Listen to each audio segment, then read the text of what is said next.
Runs kindly for Morrison. It's Callumn Morrison! Just listen to this, please! Spencer takes over. It's Brad Spencer! It's in the back of the net! There's Donaldson driving forward. Called Donaldson! That is simply ridiculous! There's Tom Lang! Oh my word! Unbelievable! Phenomenal! Incredible! Invincible! This is Falkirk Daft. With Behind the Wall and the Falkirk football fans in training. The dark arts swept across the Falkirk Stadium on Friday evening, and the Bairns didn't have an answer to the Livi Lions as they took a bite out of our championship aspirations. Hello, welcome to Falkirk Daft. I am John McAnally, and with me as ever, the Ginger God of Pod himself, the one-man band in the main stand, it is Ross Wayne. Happy Sunday morning, pal. How are you doing? Sunday morning, cup of tea. I've not had my roll and sausage yet. I've walked the dog, done all that sort of stuff. How's your Sunday morning? Yeah, successful we start. Yeah, getting there. I still not got over Friday night. I'm still, it's that way when you walk into work, and I'm sure everyone's going to be walking into work on Monday. What happened to your team at the weekend? Mm-hmm. The usual chat, and suddenly everyone's jumping on board. You've got messages in the group chats. You've got people saying, my boss sent me a gif of a Formula 1 wheels coming off saying, this is Falkirk. Everyone's kind of facing up to that when they go into their work on Monday. I was in work yesterday, and the first thing I got, as soon as I walked in the door, I was doing Super Scoreboard yesterday, Hugh Keevans. Well, what happened last night? It's shut up, Hugh. Just shut the fuck up, Hugh. Do you know? Shut up, Hugh. I know, they were all warned. Every single reporter was warned when I was talking to them, saying, do not mention the score. But unfortunately, I do work with an Ayr supporter in Roger Hanna, who's one of our reporters. So that was intolerable. And do you know the trouble is though? We've had so many years of being the team to be laughed at, right? And people don't like it, the fact that we're on our way up. And I don't mean as in up the league, John. I mean as in the club is now on its feet. Yeah. And people don't like it. So whenever there is an opportunity to kind of have a go at us, they're going to take it. Of course they are, right? We'll talk a wee bit more about that in this, later on all the post-Livingston antics. So we could talk about that in a bit. Do you know who I blame though? It's we brought Ewan Cameron to the game. That's who's to blame for all of this. We met Ewan in Behind the Wall. He was invited along by Jamie at the club. I don't know why. But he was won't be back anyway, I don't think. No. What? He won't be back anyway, I don't think. No, I certainly won't be back. But Ewan was there, so I blame Ewan for us getting beat on Friday night. But he said he quite enjoyed it. And I think he got involved in ladies' lounge and was doing bits in the hospitality lounges as well. On all accounts, I'll get the full story from him tomorrow. But it was good. It's always good. It was quite nice. We went obviously we were in Behind the Wall before the match, Ross. We were in Behind the Wall after the match, doing our post-mortem on the game. Mm-hmm. Jamie Swinney was in having a beer as well. Try to forget about that game. And the good doctor Kenny Duker was in Behind the Wall as well. He was at the game on Saturday, so I had a wee chat with Kenny as well, just to get his thoughts on the game as well. What was he saying? Obviously, I never got a chance to speak to him, but was he? He's obviously he's a local lad anyway. Kenny, I think he's based in Denny. I think he's in the GP down in Denny actually. Yeah, I remember he was a GP and an on-call doctor at the hospital. He was actually he was telling me that I was saying that. So he said the boys like coming to the Falkirk games, and he's obviously it's two of his former teams like in Livingston and Falkirk. So he was on there, and he was saying that it's. I said, what do the boys? The boys must be proud of you, being a former footballer. I said, they don't even know I was a former footballer. He said he was doing because he's sometimes doctors at games, so he's sometimes the on-call doctor at games. So I think it was Motherwell St Johnstone or something like that.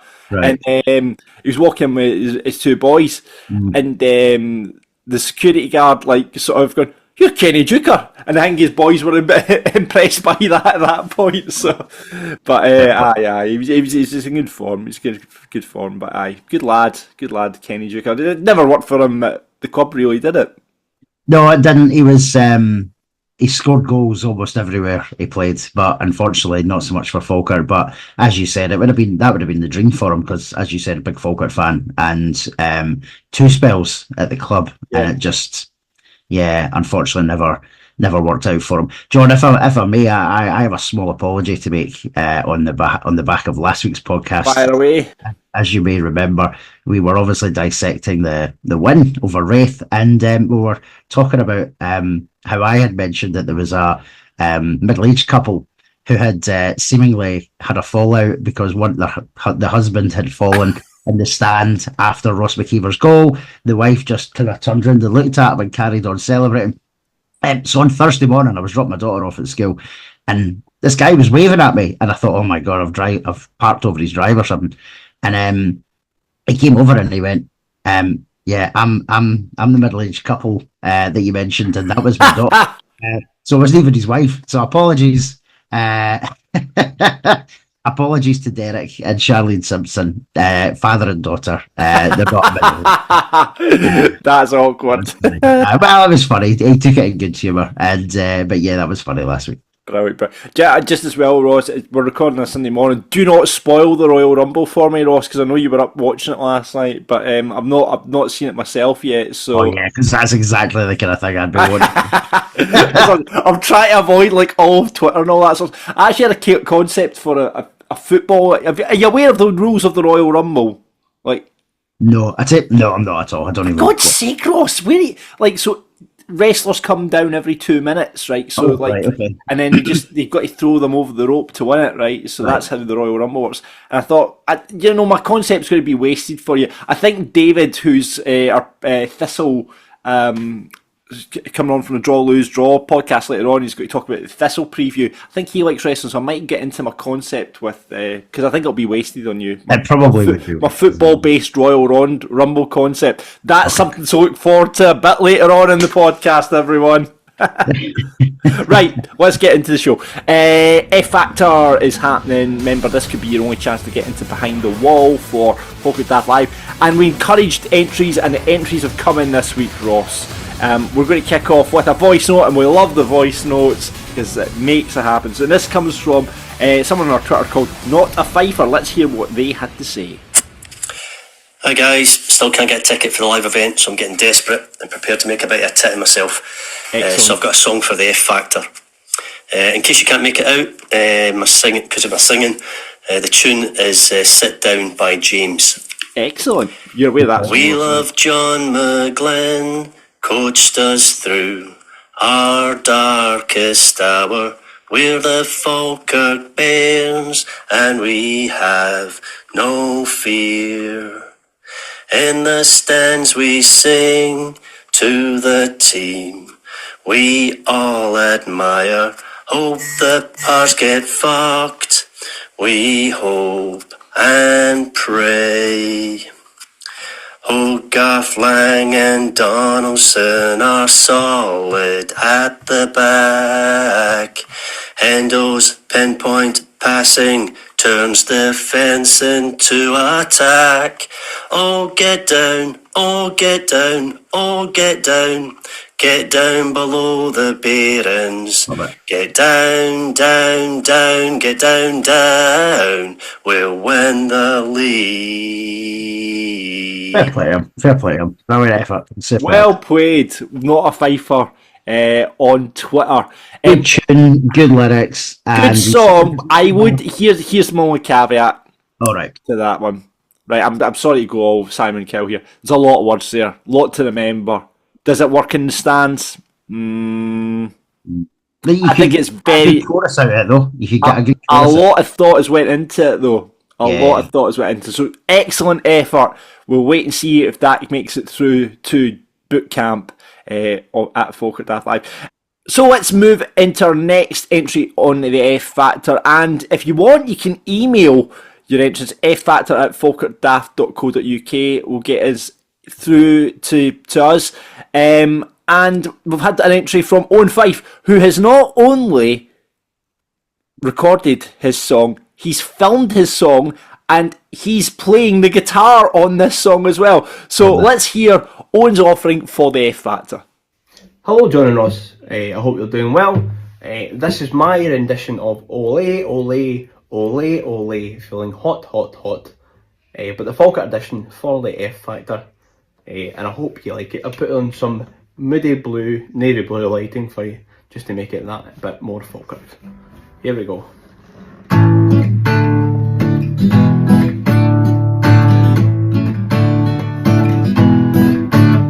Ole, ole, ole, ole, ole, ole, ole, ole.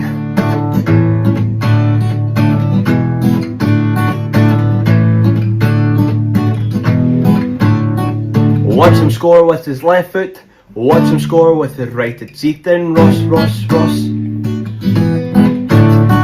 The boy from Inverurie, watch him go, he'll run right through you. Ross, Ross, Ross. Running at your defenders, giving them a fright. Oh, he can't resist. Oh man away, every Saturday, it's Falkirk Sensei.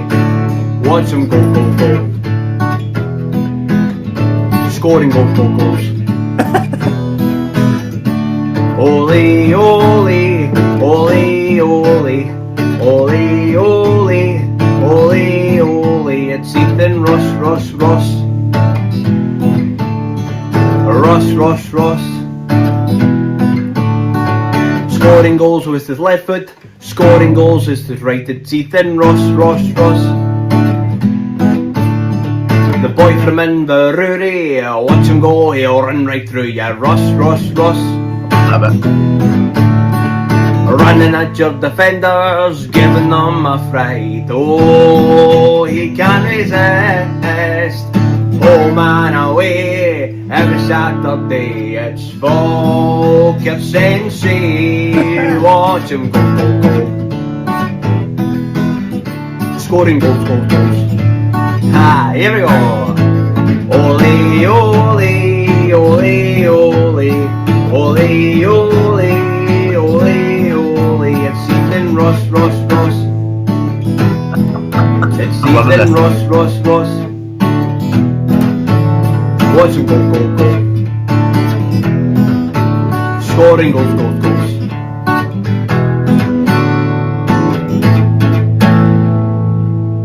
Well done, son. Well done. Yes, so that was after Ethan Ross, Ross, Ross. I hope you're doing well. And yes, that was my entrance for the F Factor. On the boys. Mashed it. Superb. Absolutely loved that, John. Absolutely loved that. Right, you know how you get the golden buzzer in Britain's Got Talent? I'm giving one it. He's straight through the live show. I was just about to say, I think we need him on the stage with his guitar. I thought this was... He's straight through to the live show. And you can just see every single person like going along with that as well on the right as well. Eh? Yeah. Ross has got a favourite already.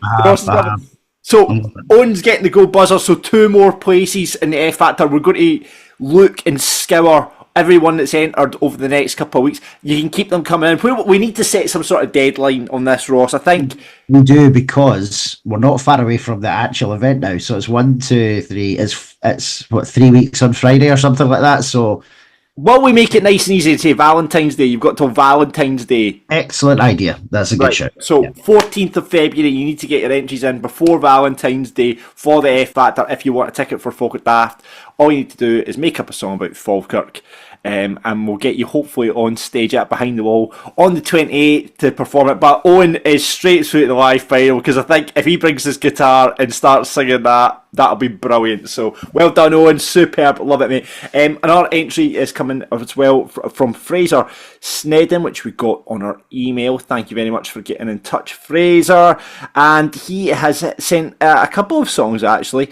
So the first one is for Alfie Arguments, Alfie's Agadoo. So we know Agadoo, do, push pineapple, shake a tree. So it's Aggie man.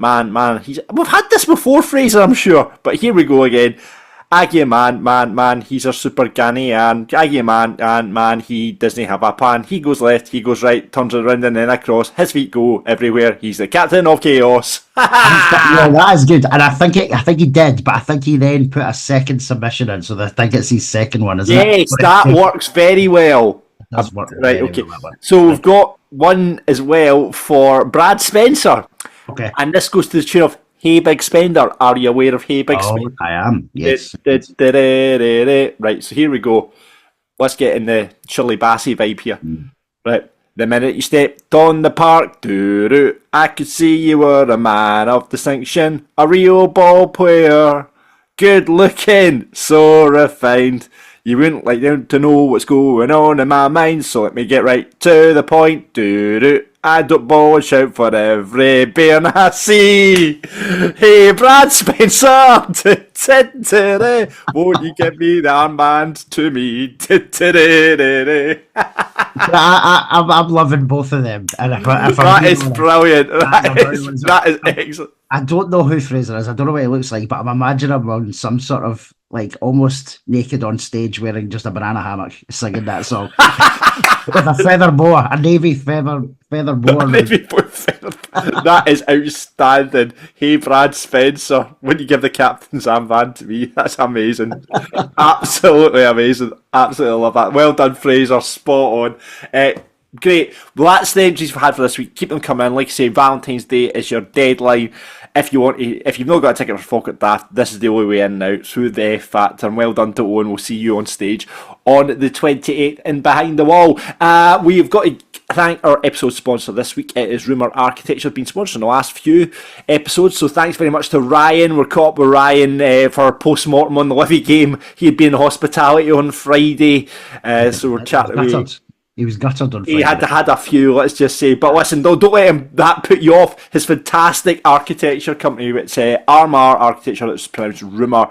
They've been on the go for 5 years, fully chartered and accredited architects, and one of only 3 chartered architects practices within Falkirk.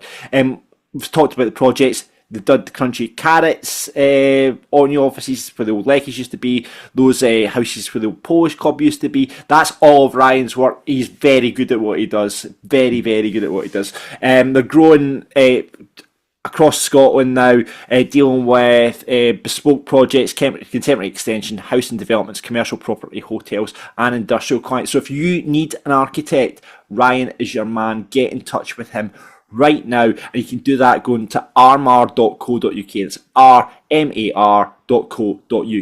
If you are looking for an extension or looking for work around the house, or maybe you're looking for a bigger project, you have a business out there, Ryan is your man. And as I always say, Ross, you want to keep it in the Falkirk family. You know, if you can help out another supporter in their business, do it. So get in touch if you're looking for an architect, a real Falkirk supporter. Ryan Marshall is your man, and Armar Architecture is where you want to head. Right, let's talk about some news at the club, shall we? We didn't mention it last week, Ross, but it was the club socials put out. Congratulations, Captain Cole Donaldson. 100 appearances now in the Navy Blue. Yeah, brilliant. Well deserved. He's been a stalwart at the back since he signed, really, and and he does the captaincy proud. He really does. Like just with how he handles himself on and off the pitch, and you can tell it's a bit like Steve McGinn last year. He cares. You can tell he cares. It's not just an armband that's on his arm. So no, massive congratulations to him. And that came on the same week as John and Paul hitting 1,000 days in charge of the Bairns as well, which I saw, because I know Pie and Bovril keep a tally every time a manager gets sacked. They have to update their table. And I think John's the longest serving manager in the SPFL now, or something like that. He's definitely in the top 10. I think he is 8th actually in terms of the longest serving manager. Yeah, there is a few in the lower leagues, I think, who are probably. Dougie Samuel at Spartans has been there forever. There's another couple in the lower leagues. Obviously, Stuart Petrie at Montrose as well. There is a good few. I think McInnes and Robinson are maybe above John as well. But brilliant. So, and like you say, absolute credit to the club. If you ever had the pleasure of speaking to Cole, I mean, we've been lucky enough that we've had him on it Behind the Wall a couple of times. I've spoke to him we've had him on the Big Scottish Football podcast as well. He's an absolute gent, and I credit to the club, absolute credit to the club, and a very good centre half as well at that. So well done, Cole, 100 appearances. Well done to another centre half, that is Mr. Thomas Lang. He made the SPFL Team of the Week this week as well, which was delighted to see. Well deserved. We'll talk about Tom's performance against Livingston a bit as well, but I think we also need to talk about Livingston and obviously the unsavoury tweets were sent, racist tweets on Friday night as well. Obviously the club reacted very quickly, their statement saying, Falkirk FC strongly condemn the racist abuse directed at a Livingston player on social media post following tonight's match. Racism has no place in football or society. We will work with Livingston to ensure the strongest possible action is taken. In 2025, there's no excuse. Absolutely no excuse for racism. I think, you've got to call it out. Absolutely 100% call it out. And I mean, on social media as well, when people are, it's just stupid. Why would you go out and do that? In the stands, it's just not acceptable. Absolutely not acceptable.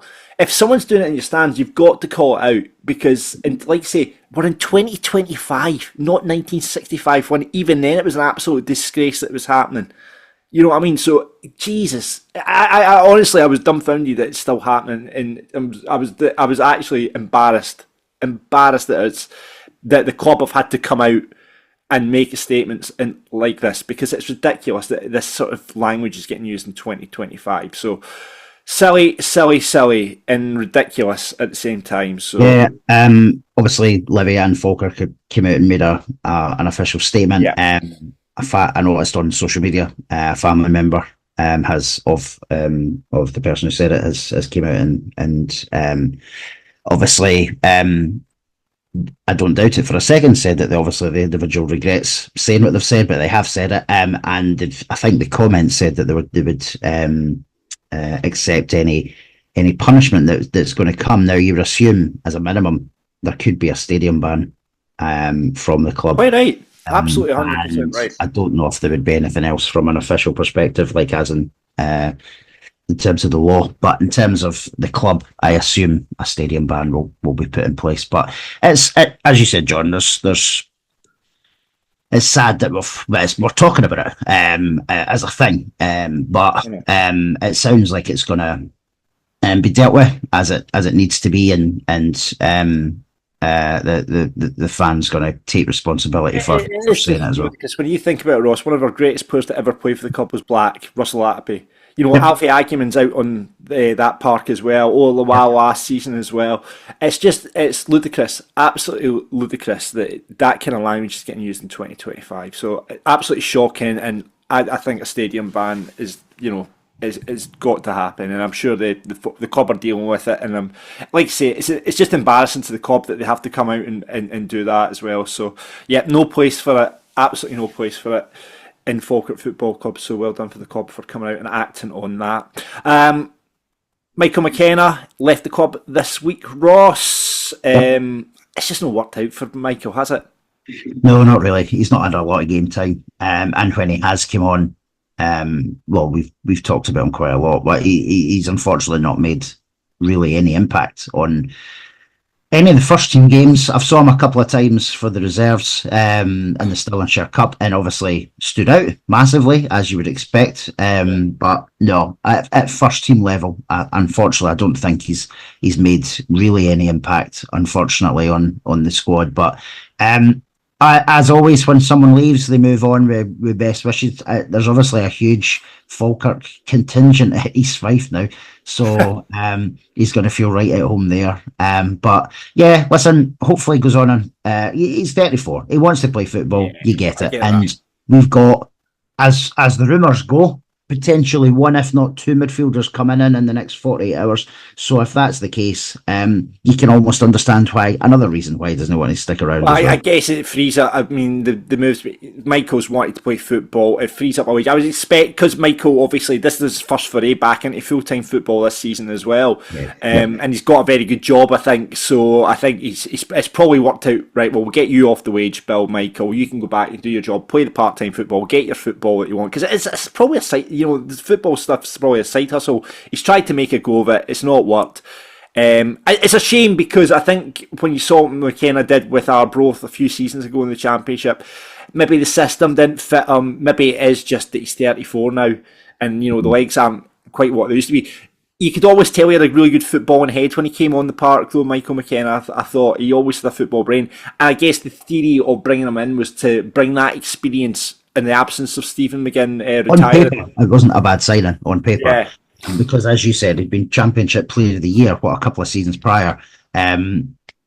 However, in a system that obviously suited him very, very well. And it's just not happened. But, yeah, and... listen, it feels like it's the right move for everybody, and if we do have players coming in today or tomorrow, then you can understand his thoughts on it as well.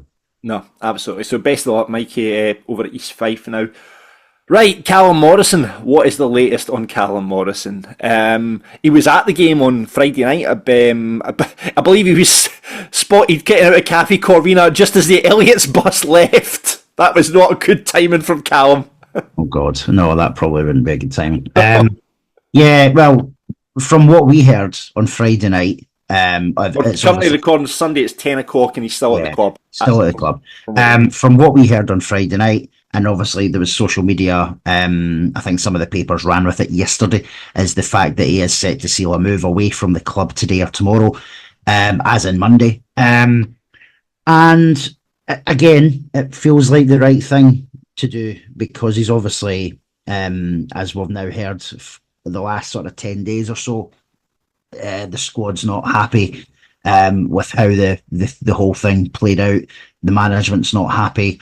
I dare say Callum's not happy either, right? But at the end of the day, it's something that has occurred due to his own decision making. And just as we talked about with someone making a comment on social media, he needs to stand by his own comments in private with John McGlynn and the club as well. So if that means he has to move on, it sounds like the club are happy with the deal potentially that's going to happen. We don't know the club. There's rumours that it's an Irish club. Linfield and Derry are the two names. Linfield and Derry have been mentioned, so I assume the club are going to be quite happy with the deal that's been discussed. It is obviously another big wage freed up for us. I'm presuming Callum was the highest earner at the club as well. You've got to assume that. We signed a new deal last season.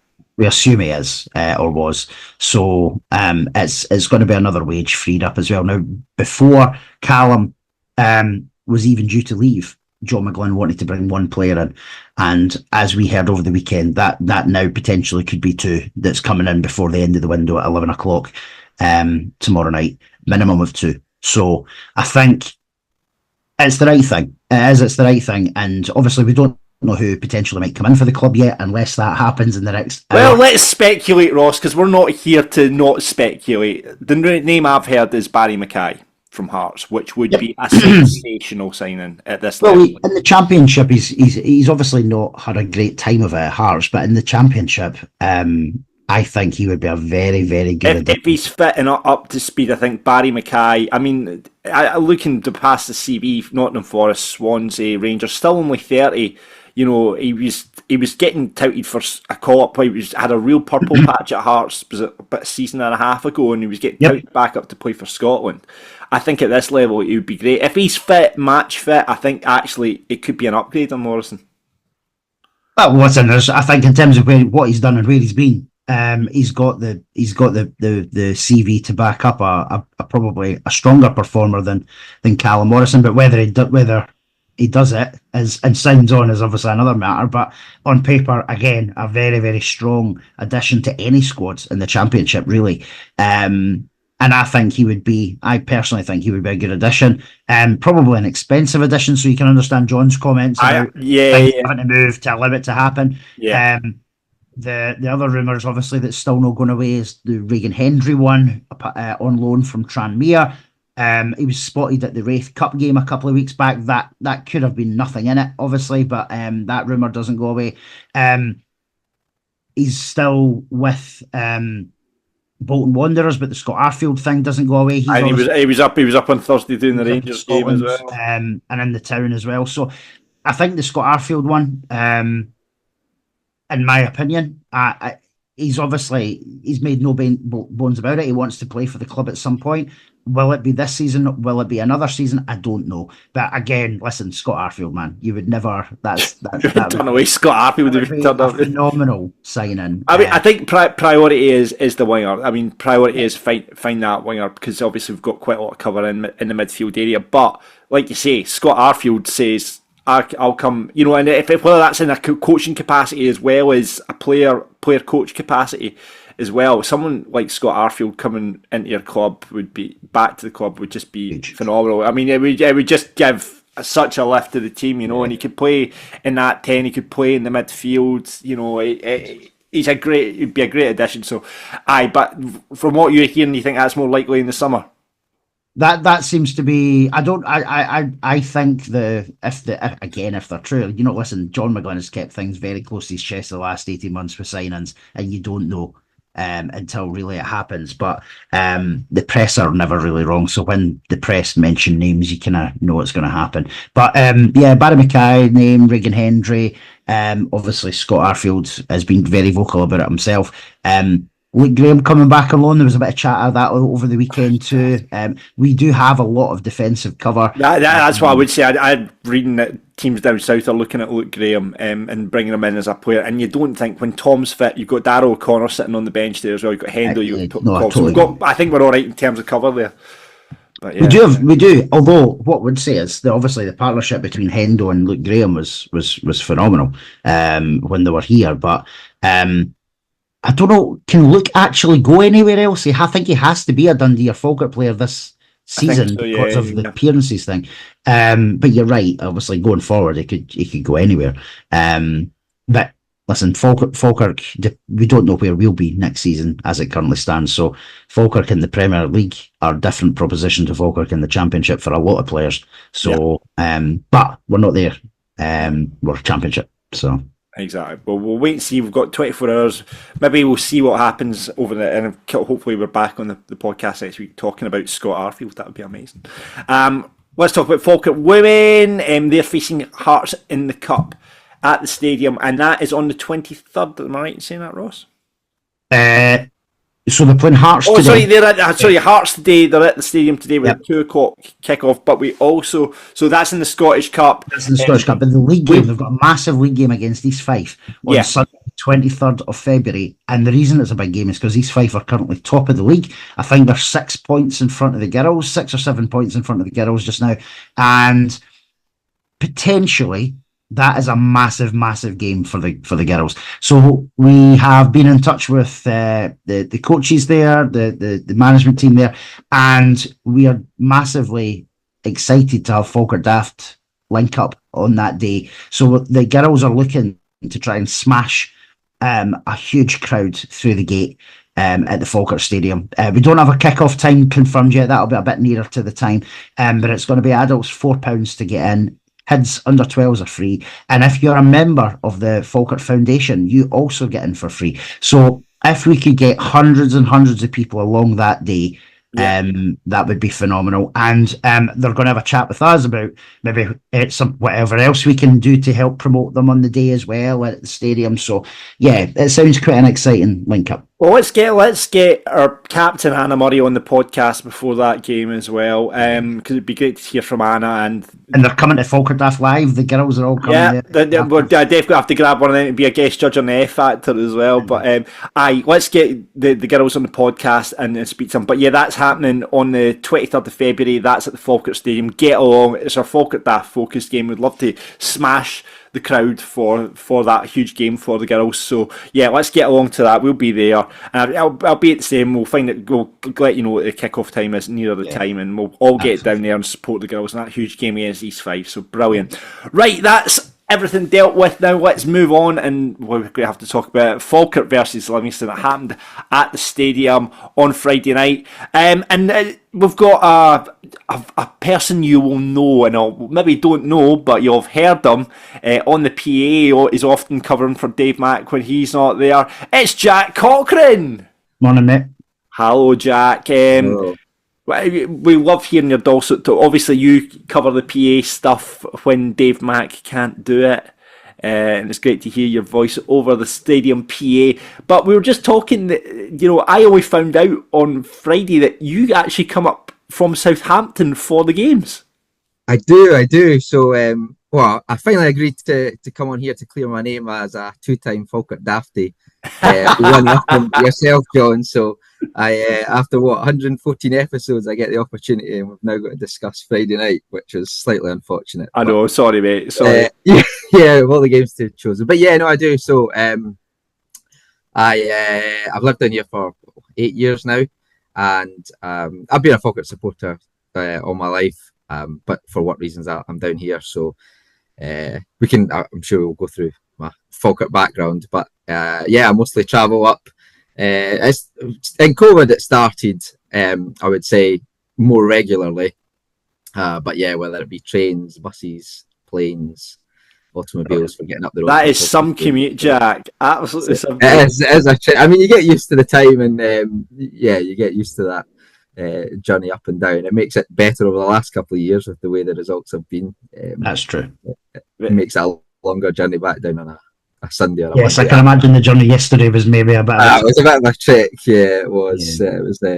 But still, nonetheless, you do it because you're a fan of the team, right? So. Aye, exactly. And are you working the boats? That's why you're down in Southampton. Is that right? So I used to. After leaving school, I joined the Merchant Navy. So I was away at sea for periods of the time, and then I came back, which is why I was able to then support Dave again. So I work in an office down here. I work for a cruise company down here in Southampton, but it's mainly office based at the moment. So. Oh, right. Okay. Obviously, Jack, you were sharing with me. You're obviously going to be going a bit further afield. Is that going to be a bit more problematic to get into the stadium? Then is it? It may well be. I've told Jamie that I'll be back for the final day of the season, no matter what, or the playoffs. But we'll see how that goes. But yes, we have joked maybe we just set up a few pre-recorded audio bites I could just press for whoever scores. Do you know who would be good on the PA, Jack? The ginger god of pod himself. I think we should get Ross on the PA. Hey, we might need a third substitute. Can I just say though, I'd be shocking because I'd end up swearing or something. Or I know, nickname, you know what I mean? Yeah. Just get it right round you. That would add a different dimension to it, though. I have to say. That's true. Right, so on the PA, what's been your biggest cock up on the PA that you've made? Biggest mistake. Has there been a player? Have you looked at a team sheet when you went, "Oh shit, I can't believe it"? You know what? I'll tell you what. Adam, Adam from the media team. He did me with a good one. I can't remember if it was the end of last season. I think it must have been. He wrote a name on the team sheet that was clearly not part of the team, but you know what, the subs bench where they kind of, with due respect, the guys, the younger guys, sometimes you maybe aren't as familiar with them as the main starters of the first team. So he had written, it was something he had written like a message about them, and I had read it out. It was like Chester the dog or something, but there was some way around it, and he had managed to get me to announce it. So I'd always been careful, like when people send happy birthday messages or read this message out with a registration, I'm always just reading it out in my head to hear if. Do you know that was going to be my question? I take it you've never had anyone for. Well, not that anybody's noticed anyway. Somebody might have done and laughed to themselves. Remember, there was a spell back in, it was the late 90s, early 90s, where the people would phone up the stadium announcer at away grounds and say like things like Tupac Shakur, they've left their car open or left their headlights on the car. And I remember once at Allo, I think it was, the guy was getting really irate. Could Marshall Mathers please come and make themselves known to the attendants? You have left your car lights on. And he did it I'm sure there was a period in the night, it was either 90s or 90s, that Falkirk supporters would do wind-ups on Tannoy guys. So you've got to watch out for that, Jack. Absolutely. I think I remember my cousin used to do a few. Dave, I don't think I've ever told Dave, to be fair. But he used to send like a engagement happy anniversary or something to, it was like a 14-year-old and his girlfriend at that time or whatever it was, and they would always send little wind-ups. But I think I've got away with it so far, other than the worst part is like if it's an own goal. I think that was one of my dafty nominations. I mean, I have no idea. Like everything goes on so quick. I'd say that's the worst part of being the announcer is when everybody else is celebrating. I've got to think, right, press Amarillo. Now we've got lights as well, right? I've got press Amarillo. What time was the goal scorer? Who scored it? And I don't know about you guys, but I always then start second guessing myself. Like when you leave the house, you're like, oh, did I lock my door or did I not? I'll go and check it. But when there's a goal scorer, right, okay, that was Ethan Ross. By the time I've pressed Amarillo, pressed the lights, check what time it was, and you look back, you're like, was that Ethan Ross? Or was that somebody else? And by that time, Amarillo's done, and I'm like, I've got to announce something here, and you're panicking. What you need, Jack, is an extra pair of hands to do all that sort of stuff, so you can. Hey, that would be great. I'm nominating Ross. I'm nominating Ross Wade to come in and help you out. I'll Jack. do the mic, and he can concentrate on the lights and everyone else. There we go. Right. Get it up, you Livy. Ethan Ross has just scored that one all day. Boom, in your face. Do you know what you don't get anymore as well with the announcer? Do you remember back pre-mobiles? You used to get, can Joe Bloggs go home? His wife's in labour. You never get that anymore. I know, it's disappointing, isn't it? I do often get like the odd message from security, and that's like I've not got a choice. Keith Hog's on my case to announce something like, your car window's down or your lights are on. Probably not that big a deal, but you've got to break up play or wait. I try and wait until the ball's out of play, but it's always a difficult one. Do you know what must be tempting for you as well? See, when you get the comment to say like there's 4 minutes added time or 3 minutes added time, there must be points when you're going, fuck off, where are you getting 4 minutes from? that would be my downfall. Ross, you're failing your audition for standing PA at the moment, by the way. It's not going well for you. I think it's deliberate. I think he's trying to put himself out the run. Yeah, I'm trying to put myself out the window. Brilliant. Well, listen, Jack, thanks for joining. We'll have to ask the questions. What was your first game? When did you start supporting Falkirk? So it was actually similar time to, I think it was Owen last week that was on.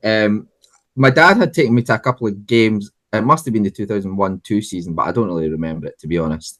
But my first season ticket was 2002-3, the last season at Brockville. So it was a good year to start. A lot of good memories as a kid. So I would have been 6, 7 at that age. I had probably my 7th birthday party at Brockville. So it's nice to see. That would have been class. Yeah, so it's nice to see Sarah Scott when I'm in the stadium, because she organised it at that time. And I keep saying to her, I need to get the pictures, because we've got kind of home pictures and videos of it at some point. I need to try and show her.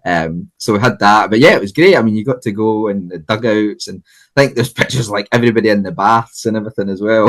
If they did that now, that would be class, wouldn't it? Like just like a group of 35, 40-year-olds just rocking up for a birthday party. I think the adults enjoyed it probably just as much as the kids. Yeah. Well, sort out for your next birthday, Ross. I was more thinking yours, because they obviously don't have a big communal bath now, but you could just go in and go, Tom, you join me in the shower. There's a seat here for you, Tom. That's amazing. We've asked this question. This would be our question of the season. The most disappointing player that's played for Falkirk for you, Jack. I know. So I messaged Ross last night saying I'm still struggling to think of this one without going down. Just go straight for the Paul Hartley team, and you'll find a winner. Well, that's ironically where I landed on. I thought, because there were a couple of guys in that team who came with a bit of kind of stature behind them. I mean, you think that Ruben Sammet was Chelsea under-21 captain at times, and the team he played in, and to captain that team. I mean, some of the individuals, I think there's like Reece James and stuff, who obviously are doing incredibly well in the Premier League these days. So I think that team was just unfortunate. And you see, I mean, Andy Irving obviously was a young guy, and now he's playing Premier League football with West Ham as well. I think you could tell he was a good player, and it was just the team around them that was a struggle in that period. But yeah, I think in terms of disappointments, it was probably that period of time.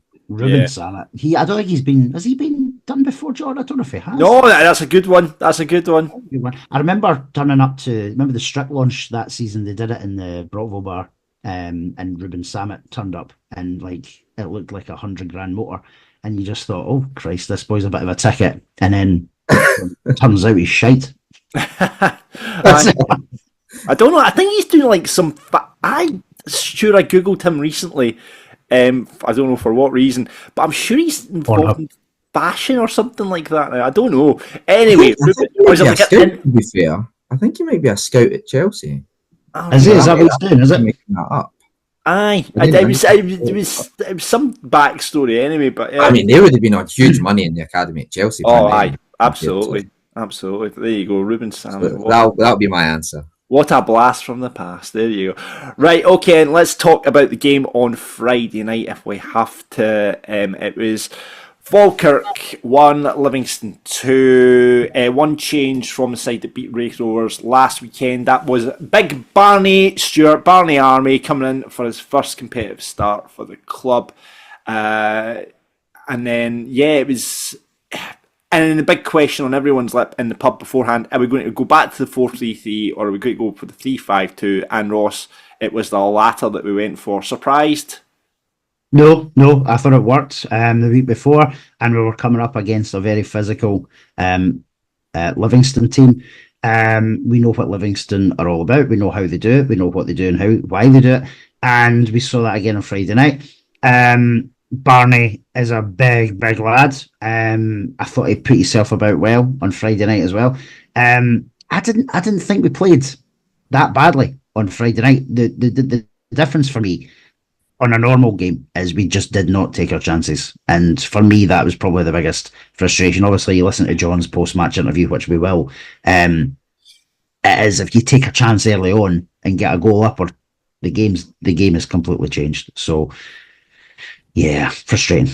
And we certainly could have done that in the first 10 minutes, Jack. I mean, big chances. That Calvin Miller little on the byline where he just backheeled it and got into a ball into the box, which created the chance. But there was two big chances in that first 10 minutes. You know, we had Barney at the back post with a header and then saved up for it, then went for the volley. Then he had another header from a corner, and then Ross McKeever in the follow-up as well. Big chances, and it could have been a different game as a result of that. No, you're right. I thought Ethan Ross looked really sharp as well for the first 10 minutes, and he got taken out twice in quick succession, and I think that just shut him out of the rest of the game, which was a shame because I think, on that left-hand side between Calvin Miller and Ethan Ross, they were looking dangerous for those first 10 minutes. And then, look, we got sucker punched with the penalty being countered, and I think, like Ross said, we'll listen to John's interview, but he mentions Livingston being the team they are, they probably would have taken a free kick earlier on before it got further down the pitch. And then once we were a couple of goals down, I think if you listen to David Martindale's interview on Livi TV, he said it just gave them the opportunity to drop back 15, 20 yards. They were just clever, right? He even alluded to the fact that I think when they realised we were playing the different system to what they expected, one of their guys conveniently went down with a hamstring injury, and they managed to get messed up on the park. Yeah. I was going to come on to that because I went and listened to David Martindale's interview because I was interested, and it is the complete dark arts of Livingston, isn't it? The fake the injury, and you could tell a mile off that this was what was going on throughout the match, and they were time wasting from straight away. And as David Martindale says, well, we manage, some people would call it game management. Yeah. Having a player going down, he was able to get his instructions on, changed his formation around, matched up with our 3-5-2. And if you match up and try and play Livy's game against Livy, there's only going to be one winner on that because they are just brutal football. And that was the issue as well. When you're going toe-to-toe with them, almost at the same formation with the same trying outcome, they're experienced at it. Martindale talked about it as well. They played the boy Nottingham. The boy hadn't been getting played at all for weeks, and then he brings him back in out the cold because he knew that he could double up in a couple of different positions depending on what he needed. And as you've said, Jackie, he was very clever to stop the play. And I think you're right. When they got the pen, we weren't streetwise enough to take a foul 15 yards before. I don't think the ref would have bloody booked our player anyway because he was quite slow with his bookings at points on Friday night. But we weren't streetwise enough at all. Was that a penalty? Not for me. I've watched it back loads now. I can see why the ref's given it, but no, I don't think there's a lot of contact there. Jack? I think we'd be screaming for it if it was on the other foot. So it's one of those that. Yeah, I mean, where I was sitting from in the stand, I mean, looking back on it, it's you would if you be screaming for it. When I immediately thought it was a penalty from where we were sat, and like you say, it could have been avoided. I mean, it's a poor goal to lose, and we'll talk about the poor goals we're losing a bit later on. But it was that break up, and like you say, Ross, just a wee foul. And I think John McGuinn said it in your interview, like you said, Jack. It's like, Livingston would have done that. Why wouldn't we do that? And do you know why we didn't do that? Because we're good guys. Now this is what I want to say. Like, we need to start being bad guys. We need to start working this dark arts, because you're not going to. You don't. I think Sean Connery said it best in Con Air, not Con Air, The Rock. Winners. Losers, try their best. Winners go home and fuck the prom queen. I believe that was Sean Connery's quote from The Rock. So it's time to start being bad guys. Listen, John, you're right. We've been too nice for far too long. And and it's not to say we want to be like that every single minute of every game, but when you have to be a wee bit nasty, we never question the refs. We never, like, I'm not being, I want us to be that team, but we don't annoy the ref after a situation. They do, and they get fouls, they get bookings. They're in the ref's ear. We're never. Stevie May, prime example of just being a wee bit. The week before he got constantly. Oh, unbelievable! How he gets through games without being booked is ridiculous. He was at it all match. But listen, it's the dark arts. It's what Livingston do. And when you look at the park, and I mentioned Stevie May there, they've got a very good team. Danny Wilson, Ryan McGowan. I thought both of them were excellent at the back. By the way, I thought they in terms of Northang, Barney, and Ross. I mean, when you're putting two young lads up against two massive, experienced defenders like that, it's going to be hard. It's going to be a hard matchup, But yeah, I thought they did really, really well. And Stevie May, they've got experience all over the park. But yeah, it's time we start being bad guys, dude. It's time we start being bad guys. I think David Martindale knew as well. He said whenever they matched us up, that the players they had would just be bigger, stronger, and listen, it's fair play, David Martindale. He read the situation. He outmanaged John McGuinn in that instance, I'm afraid to say. They got the penalty, converted the penalty, Robbie Muirhead with that. But there was a huge chance to make it 1-1, and it might have been a different game. Ross, I know you were really annoyed about the Brad Spencer shot that just went wide. Yeah, I thought, he hit it well enough, but just get it on target. And I think, granted, we don't know if it would have went in, because it's not as if he was a tap-in, right? But it just felt like that was such a huge, huge moment. And if you don't take your huge, huge moments in games, you're not going to win it. And you probably don't deserve to win it if you don't take your chances. They granted, it was two set plays. They've scored both. And when we've made brilliant chances for ourselves, we've been a wee bit wasteful, unfortunately, again. Yeah. I guess let's talk about the second Livingston goal. It came deep into injury time in the first half, which they created themselves with all their injuries, ironically. And they had 6 minutes of added time at the end of the first half for all the pretend injuries. And then it comes from the Achilles heel yet again, Jack, not defending a corner kick. Yeah, I think it was really scrappy. And I think, you sit not too far away from us in the box. It was difficult to see exactly what happened until looking on the television afterwards. It's just disappointing. Again, you're up against a huge team. I mean, I get the opportunity to be kind of in and around the tunnel before and after the game, and the guys walk past and they are mountains, the whole team. So it's difficult. It's difficult to defend against that. Again, John mentioned in his post-match interview that over the last 7 goals, he said that we conceded 4 from set pieces and 3 penalties or something. So, in a good way, obviously, we're not conceding goals by being passed through or struggling to defend an open play, but the set piece situation is something that you can see. And look, John knows more than anybody that he'll need to fix it. He doesn't need me to tell him, but. That's the worry though, because set pieces are so you're right. You can manage and defend so well against football from open play, and we do. But corners and free kicks it's a fact of a football game. You're going to get half a dozen corners in a game. You're going to get 2 or 3 probably free kicks into the box every single game, and we need to be stronger, because we're not going to win this league or potentially get out of it through playoffs by losing a goal or 2 every game with a set piece. Yeah. Unfortunately, cue my regular rant about zonal marking at this point. That's not left to you. Honestly, it just when you especially against a team like Livingston, when they've got the land of the giants, put your big guys on the big guys. That's just simple, and I don't know why we don't do it. I hate zonal marking. There's a reason for it.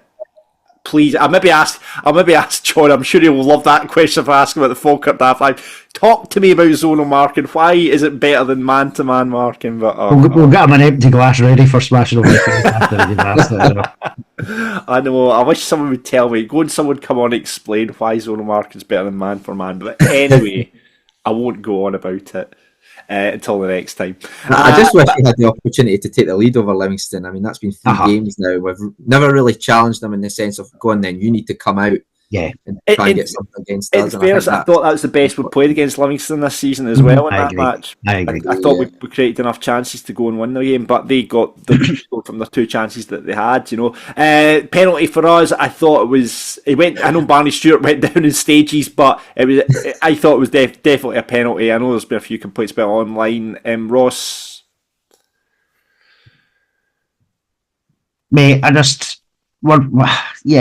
It's a tough one. There is a lot of chat on it, but I just think we need to control ourselves. We can moan about Livy, we can moan about the ref, we can moan about everything, but we just need to do better at what we do and how we do it. And wasteful chances for me were the downfall on Friday night rather than anything else. Yeah, the penalty was a penalty though. Yeah, you reckon for Barney? For me it was definitely. Yeah, I think. The ref didn't get everything right on Friday night, but I think for me that was a pen. Having watched it back as well, certainly at the time you thought it was a pen, and having watched it back, I did too. Yeah, penalty for you, Jack. Yeah, I agree. I think at the time, because of the stages like you mentioned of the fall, you thought, was that maybe kind of a bit dodgy? But actually, when I saw on the television afterwards, I don't think McGowan gets anywhere near the ball, and it was just maybe the kind of stumbling nature of his fall that looked a bit more sus. But yeah, definitely, especially like I said, I think Livingston's was probably a penalty. We'd be claiming it, but I thought ours was as well. Yeah, couple of chances. At one point we kind of switched back to the 4-3-3, and Hendo ended up playing left back. He had a couple of big chances, especially the 70th minute, that header from Callumn Morrison's cross. As well, had another header as well. There was a good few chances in that second half that could have given us the equaliser, Ross. There was. We had huge chances. As you said, some good headers in there. We didn't capitalise, and that's the frustration for me. We created a lot more than we had done against them previously. It felt like if we were going to get a result against them, potentially Friday night was it as well. With it being at home records so good. It's shit losing the home records in the league to that lot as well. If I'm being honest, like you don't want to lose it to anybody, but if somebody's going to come in and beat you, you want it to be through not your own downfalls or the dark arts as we keep talking about tonight, but today. But I just think. If you take a chance, if you take, as Jack says, if you take that chance early on, you go ahead. What a different game it probably is, because they're then going to have to come out and do. Because I don't think a draw would have been great for them on Friday night. I think they had to win to kind of push themselves. If they're talking about winning the league, which they want to do, and obviously they had to win, and they did. So it's just it was just that they like if you listen to Martindale's, dropping that 10-15 yards in the second half, and just with the size of the team that they can just defend and do what Livingston do, so fair play to them. Like you say, it's. I think he used the quote. It's like there's ways of winning games, there's ways of not losing games. I think that's exactly what they did. So fair play to them. It's what Livingston do. Massive chance at the end. I thought we were going to snatch it, a draw out of it with Keelan Adams when he strolled away, and it was just past the post. You could see the reaction from every player in the park. we were directly in line with it, and Jack, you would have had the similar view, and it wasn't far away at all. It wasn't far away at all, and I think a draw probably would have been fair over the piece, because we did, absolutely, and we did deserve, in my opinion, we did deserve something out of it. Yeah, I mean, Stuart, who we had done the podcast last week, immediately phoned me up after the game and just said, we absolutely robbed 3 points there. Absolutely robbed 3 points, and that was right after the final whistle as well. Mm. So he's in a different mindset to the Livy social media team then, is he? I mean, come on. I mean, this is. I mean, it ends 2-1, but after the match, I mean, obviously we talked about the comments, the racist comments earlier on, but then Livy's social team, honestly, the fact that the couple of Livy fans celebrate a superb win in Grangemouth in front of millions of Falkirk fans tonight. Remember, folks, attendances don't win football matches. Like, professional football clubs, they've got primary school and like high school children doing their social media accounts, Wraith Rovers and Livy, because it certainly feels that way. It's so childish. Based on his tear-stained rant, it could be the director of the club. Oh God, I saw that as well. Like, come on, guy. I mean, to be fair, like, shouting and abusing directors, it's not on either, right? But I think there's probably he's went out and had a. What's that? I think there's more to that story, John. You try to tell me the Livy directors, when they scored, right? You try to say they stood up politely and just. I bet they were giving it loads in there as well. I think there's two sides. Well, there's three sides to every story, but there's probably more to that. They're not going to have. The Falkirk fans don't sit and abuse the away directors every single home game. So for him to say that. And I'm not saying it's not happened, but there must have been something said or done to get a reaction out of. Now, bearing in mind, round the director's box is our directors, the hospitality guests, and I think the other side is the players' families. So you're not going to get a reaction out of that group unless you've done or said something to warrant it. Aye, but I mean, it's like, see, I mean, man might sound bitter, but for a professional football club to act that way, it's come on, guys. It just gives ammunition. And like, the fact that on our own social media, Falkirk Daft social media, the official Livingston Football Club started fucking winding us up. And then we hadn't even tagged them in anything. No. I think we'd put the goal tweet out saying we'll pull one back, and then at full time, literally, you needed two lads. Aye, brilliant. Yeah, and then Wraith Rovers' official media account, I mean, to be fair, Ross did retweet the quote from Livingston, "Are you Wraith Rovers' social media account in disguise?" And then Wraith Rovers got involved as well. It's like, come on, guys, it's a professional football club. We're a fans podcast. Come on now.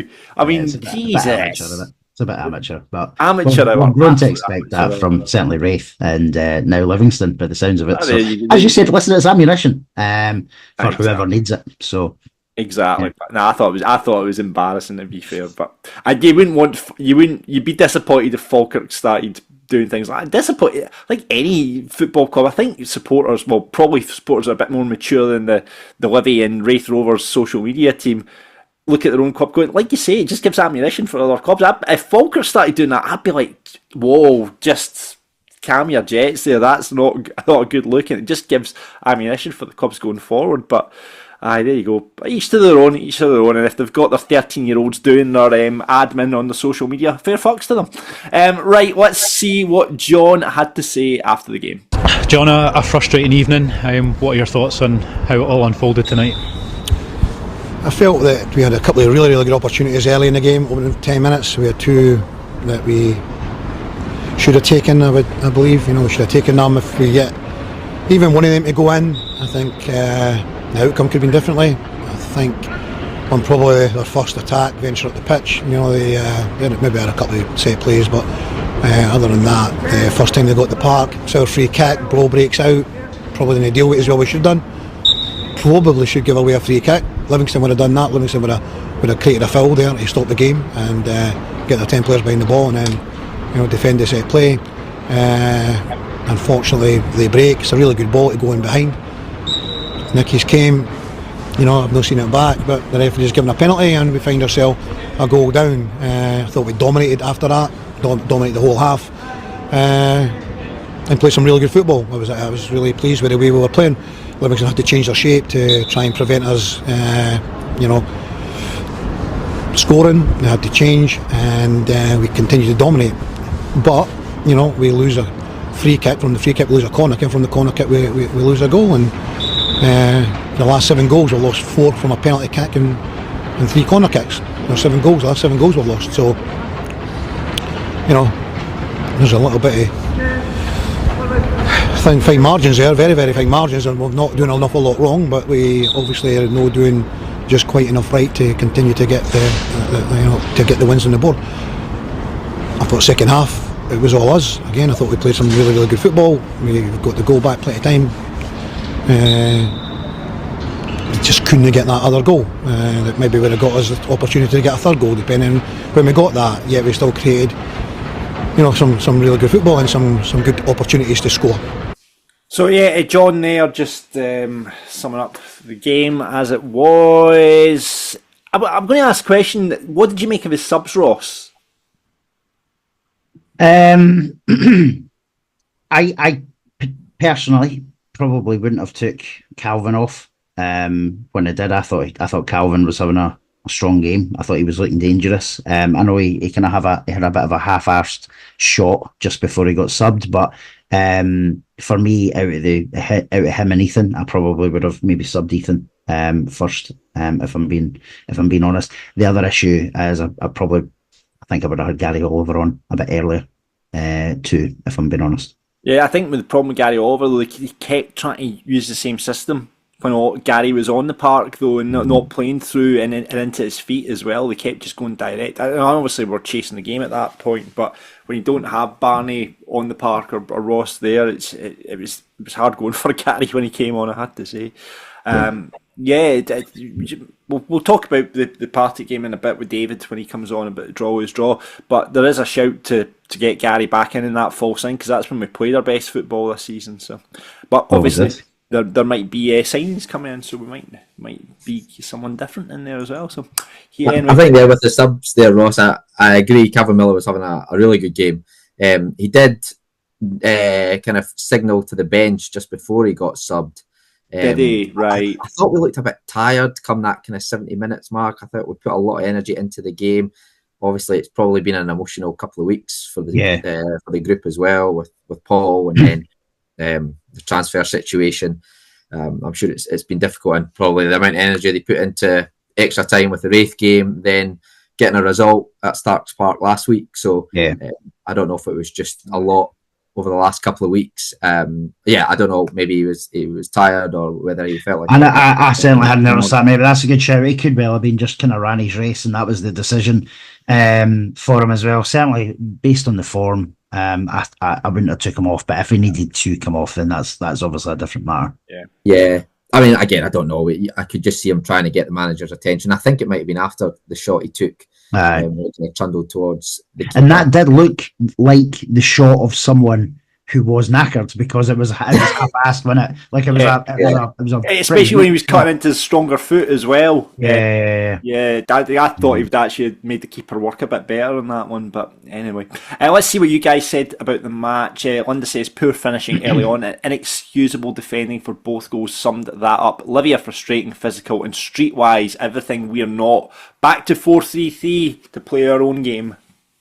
Williams says Livy got their tactics spot on and never let the game flow. They certainly didn't. Slowed the game down, and we had absolutely no answer.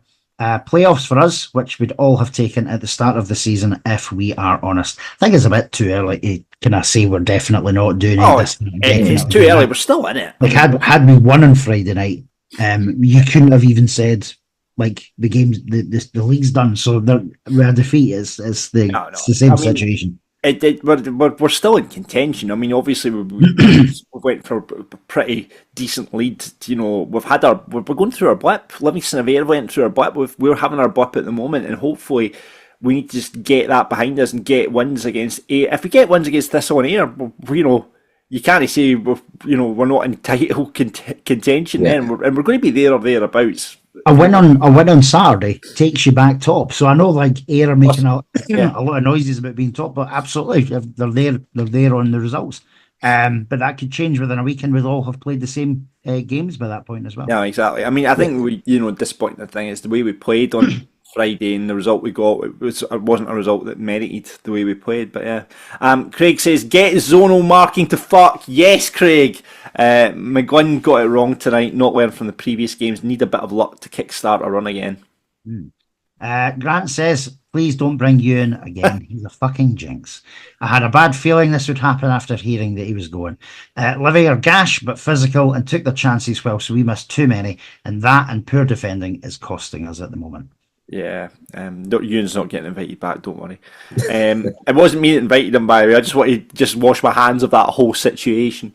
Craig says it deserved to win that based on the amount of chances we created. The header, McKeever's off the line. I forgot about McKeever's as well. Spencer, Sitter and Adams at the end, but it's our Achilles heel of not defending set pieces. 7 goals conceded in the last 5 games from either corners or penalties. Yeah, it's quite damning, that stat, isn't it? No. Ali says Livingston came and played the game they wanted to play and made us play to suit them. If I was a Livingston player, I'd be embarrassed. I had to resort to anti-football tactics to win football games. If it wins you games, I would take the 3 points any day of the week. Logan says people overreacting a bit. It's clear that Livy are a bogey team for ours. However, I'd like to see us go back to the 4-3-3 and what was working at the start of the season. Is there an argument? I mean, now with Tom back fit, is there an argument to put? I thought he might have went 4-3-3 with Henderson in midfield. Is it going back to what we were doing last season, putting Tom and Cole in at centre half and putting Hendo in place of either Tate or Spencer in that midfield? If you'd asked me a week ago, I don't think. I think my thought would have been Hendo will just remain in the centre half position. However, I suppose it depends on who potentially comes in as a sign in the next couple of days. But I think nothing's off the table with John. I think he's now realised, and he said this himself last week, he needs to play game by game. You can't just play the same way every single game and it's just going to work out. So you never know, John. You never know. Hendo certainly in midfield gives you that different presence from maybe what's there now. And you could argue that both Brad and Dylan are not certainly in the rich vein of form that they were in for the first 3 or 4 months of the year. Yeah, that's true. Cliff said at the first game at the Falkirk Stadium they were the team to beat, so it's the game I expected to see. A few errors, but the Bairns battled hard and good passages of play. Livy grafted, disrupted, ran the clock and played it rough. We didn't rise to that, however, and it was frustrating, but we are still in a great spot. Yeah, absolutely. Kenny said that the first game. That was Kenny said that. And finally, Joe says we lasted 655 days unbeaten at home. Amazing. Any other team done that? Not our best tonight, but we're doing fine. Double promotion was never the expectation. And I think that's true. And this is where we've all got to look at ourselves as Falkirk Sports now. We all, I like to ground everyone. I was like, you said at the start of the season, playoffs was the aim, and if we budgeted for 5th, the team, the behind the scenes all budgeted 5th. Now we've got a little taste, and we've been top of the league for a good part of the season, But playoffs is brilliant, but I think it's that expectation that we've got. We've got a chance of going to win the league. But if we make the playoffs, it's a great season for the club. And I know the Wayne train's kind of coming to bit delayed at the moment, Ross. It's not a halt. But what you don't want to happen is what you don't want to happen is the support turning on the team, on the management. If we're going to end I don't think we've seen that though. We've not seen that. We've not seen that, but Ross, we know what Falkirk supporters are like. We all know, if we start, dropping points and, we're maybe start falling a wee bit out of contention title, we know that there'll be murmurings, there'll be complaints and all this sort of stuff. It's just because we've had the taste. Now, if we'd went, say, most of the season and we got the odd win there and the odd draw here and we were in playoff contention, we'd all be sitting delighted, but because that expectations has been raised, you're going to then start getting murmurings and groanings and, abuse at players or whatever, comes with that because we've been at that heady expectation. But if we had been at the level and been just comfortably in the playoff places, like, say, Thistle, the way they're performing at the moment, no one would then turn on the team because we're punching above our weight. Do you know what I mean?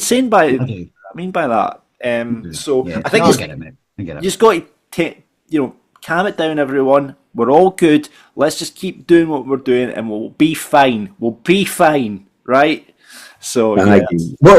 I think John McGlynn alluded to it in his interview after the game not too long ago. Did he not? He told like the fans that we just need to get a grip a little bit. I can't remember what game that was. But I agree. I was fully aboard the Wade train. I think we were settled in first class with our drinks in hand to promotion, and we're maybe just still at a signal failure or something at the moment. But look, listen, we're it's delayed. That's delayed. Leafs on the track. Like you said, John. Look, if we win the game in hand, you're back top of the league. It's in your hand. It's in our hands. I mean, it is in our hands, and I like that. I don't know if we didn't see it in that part of the interview, but I think towards the end of the post-match interview, Adam says to John about the games Saturday, and as John quite rightly said, fuck everyone else. You just need to look after yourself. If we win our games, we've won the league. That's what we need to. Forget about Ayr, forget about Livy. They'll drop points. They will. They will drop. Ayr and Livy will drop. He knows that as well. They'll drop points. Exactly. So I did think it was good at full time on Friday night, despite the result and it being disappointing. I did think there was.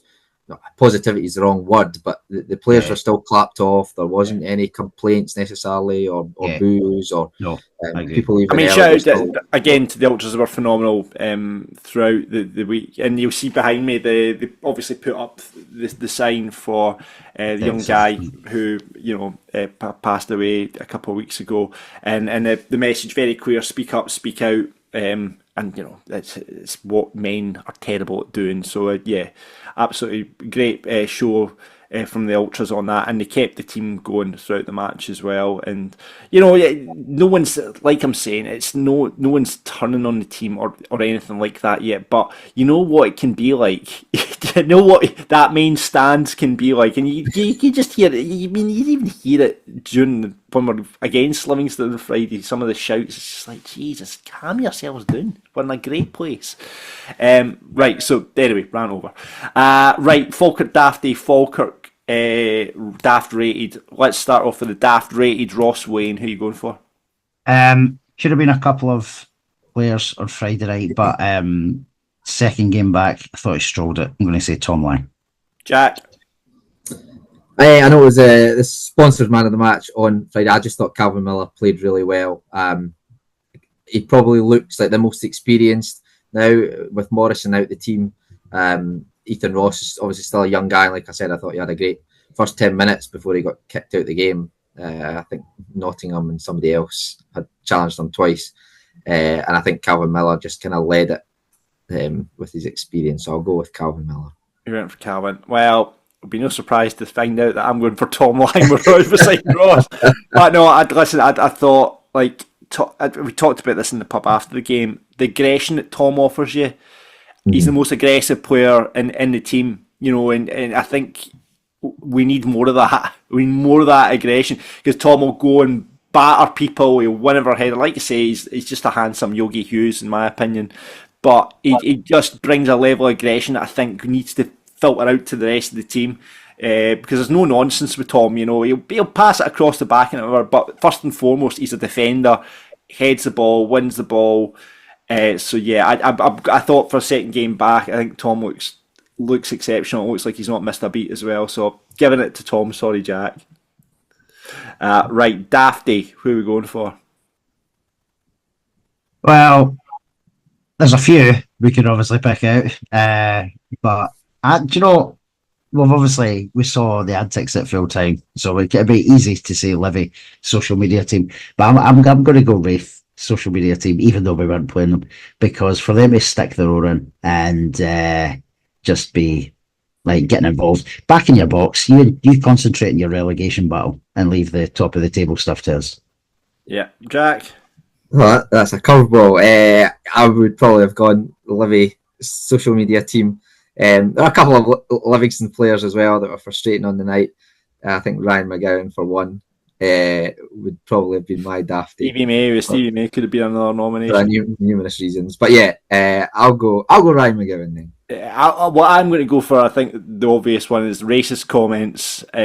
Don't stand a place in football. They don't stand a place in Falkirk Stadium. So I'm going to put racism. If you don't mind me, guys, I think there's a few contenders this weekend, but I think there's a message is that racism has no place in the Falkirk Stadium or on social media. So racism is in Falkirk Daft. If you both agree with that, great. That's fine. Smash it. Great. Right, listen, there we go. That is the game dealt with, but we've got one more thing to deal with now, Jack, and I'm sure you're looking forward to that. It's Falkirk Daft versus. Yes. And this week, you're up against me, so it's the easier of the two, probably. I think we've both been defeated twice. Yeah, but see, Ross's questions are always a bit more challenging, I would say. So I realised what wrote I was like, this could be a tough one. Right, Ross's two questions are quite challenging, but you've got the questions there, Ross. I do have the questions. Do you have your board? Got my ready? board, got my Yes, pen. yes. So 5 questions, penalty shootout style. Ross has got the question this week. I'm up against Jack. I'll write down my answer. Jack, you say your answer. That's fine. Yeah, I give you mine. Indeed, we will. So we'll come to you first, Jack, after for the verbal, and then we'll see once John's written his down. Okay. So, guys, question number 1 then. Who has the most appearances this season across all competitive fixtures? So, who has the most appearances this season across all competitive fixtures? And he's not the most by much, I will say. Jack, we will come to you. Who has the most appearances this season across all competitive fixtures? No, I'm just going on the basis of I can't think of games that he wasn't involved. So I'd say Nicky Hogarth. You're saying Nicky Hogarth. I've also written Hogarth. You've written Hogarth as well. Actually, it's Liam Henderson with 30. Liam Henderson, yep. Did we not play with a keeper one game? So, I was going to say, who's it? When was Nicky Hogarth dropped? Nicky Hart's played every game. I'm going to question you on that. Jamie Snedden played against Ayr in the Premier Sports Cup. And if we're being pedantic, that also included the Stirlingshire Cup games as well. So, oh, God's sake. Anyway, so what I mean about these questions, that's what I said. So right, still no. Still no. Question number 2.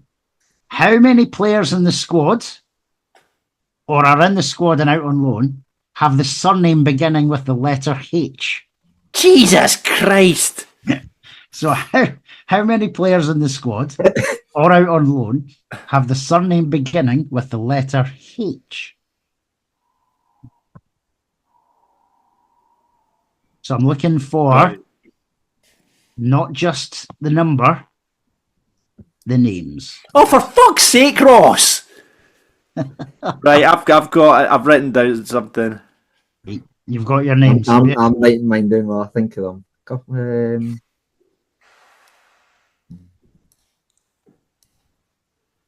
I'm trying to think of the team lineups when I announced them. I've got a different answer now. Yeah, I'm done. Right, Jack, we'll come to you. How many players in the squad are out on loan have the surname beginning with the letter H? I feel like I've missed one, but I'm going 3. You're saying 3. John? I have written down 4, and we'll give you the 4. Tell me your 4, yes. Henderson, Hogarth, Hayward and Honeyman. Spot on. John takes the point. Yes. Yep, Owen Hayward, Liam Henderson. Owen Hayward is the one I missed out. Honeyman. Yeah. Yes. It's a tough one. That was a tough question, that one. So it's 1-0 to Falkirk Daft currently. Question number 3, though. What is the biggest winning margin this season at home? What is this season's biggest winning margin at home? Winning margin. Oh, what's it?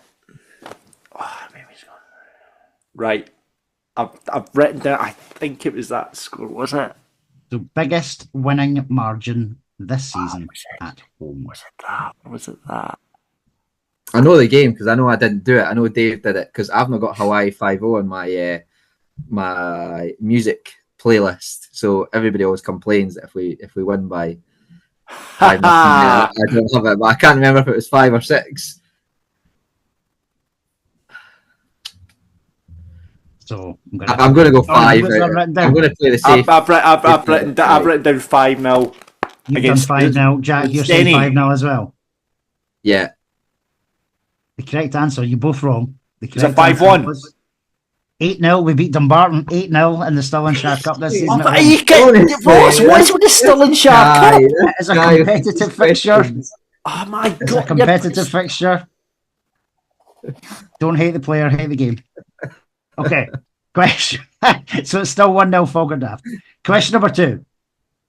What is the biggest away winning margin this season? What is the biggest away winning margin? Are you including Stirlingshire Cup in this? I'm including all competitive fixtures, whether it's cup or league. Now, it's Stennismuir, right? It's okay. Jeez, God. If it's still... So, biggest away winning margin. Away winning margin.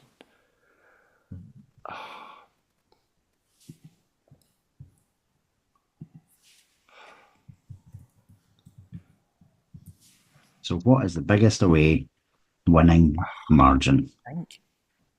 See you and your Stirlingshire Cup nonsense. Cup games, I know. I think I'm going to have to go the Stirlingshire Cup, the Stennismuir game. I can't think. I mean, is it margin? So, as in... No, it's margins. Right. Margins. Have we won any game? I don't know. You're not sure. Right, Jack, have you got an answer? I'm right. No, hold on. I would say the Stennismuir game. I'm going to write down something before you write. But, all right, you wite something down. Then you write something down. I'll write something down, but okay. I'm just going to write down. Was it right? Was it 4 or 5 that night? But I think I'll just right. go with I've written down 6C. Was that the Stennismuir game? 6? Was it 6C or was it 5-3? I can't remember. Do you think a 3-goal is the winning margin, right? Jack, what you saying? I thought it was. Again, I can't remember for the life of me the score. I had 5-2 in my head.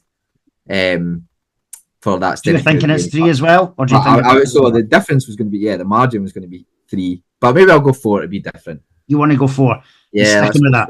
Yeah, look, I need to pick up a point. Okay, Jack, by changing the score, it's got you back in. It's got you back in. The margin was 4. It was Bucky. We beat 5-1 back in July in the Premier Sports Cup. So it was. Oh, that's what I was thinking of, honestly. So it is now 1-1.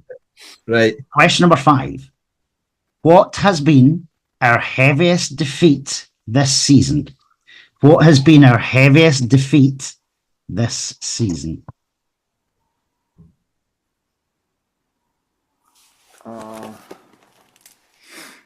I'm terrible at remembering scores, but I think it was. I've written down. I've got an answer. So, what was the heaviest defeat this season? I've got an answer. Jack, you got one? I do have an answer. Okay. Although, yeah, I do have an answer. Okay. Right. So, John's written some down, have you? 5-2 against Ayr. You're saying 5-2 against Ayr?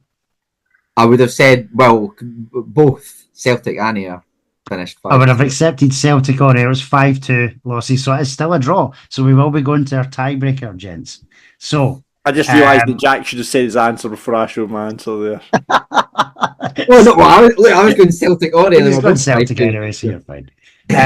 Right, so it's going to be our closest to, okay? So, at that Celtic game where we lost 5-2, what was the attendance that day? Oh, you know, we lost 5-2 to Celtic. I was looking at the games last night to see what our attendances have been across the season, and I just skipped the Celtic game, so that's not interesting. Right, I've written down something. So, go for Jack first. Jack, I'll come to you. What was the attendance at that game? So I'm going to go on the basis it was pretty full from Celtic perspective. I'm going to go 54,750. 54,750. John. 35,500. What did you say? Sorry. 35,500. So we do have someone who's closer. The official attendance, although I do doubt it, was 42,960 people. So John, you do take the win today. Well done, John. Play the music. Unbelievable. Play the Champions League music. Another one for Falkirk Daft.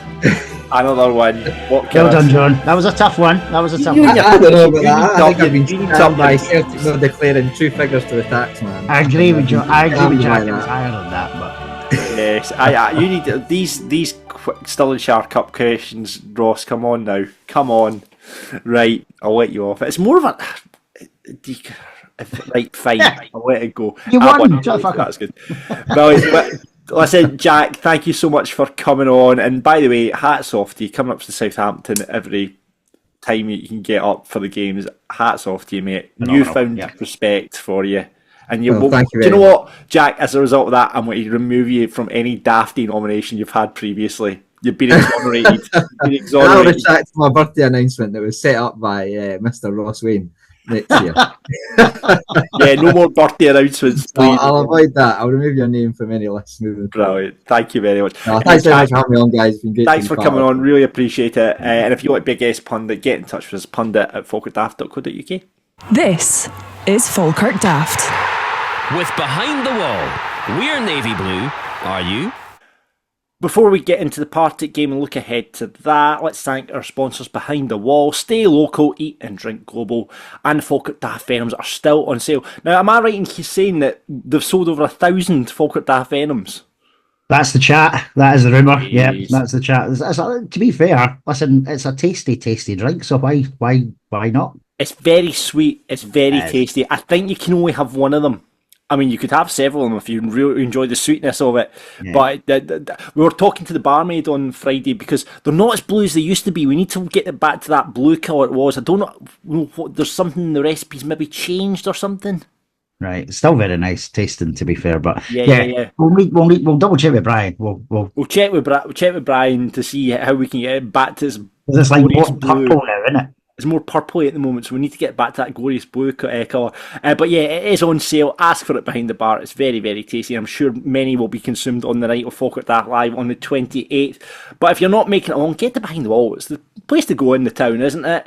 Best selection of fine wines, lagers, craft and cask ales, and brilliant food as ever. Obviously famous for Between the Sheets. I love Between the Sheets. It's fantastic.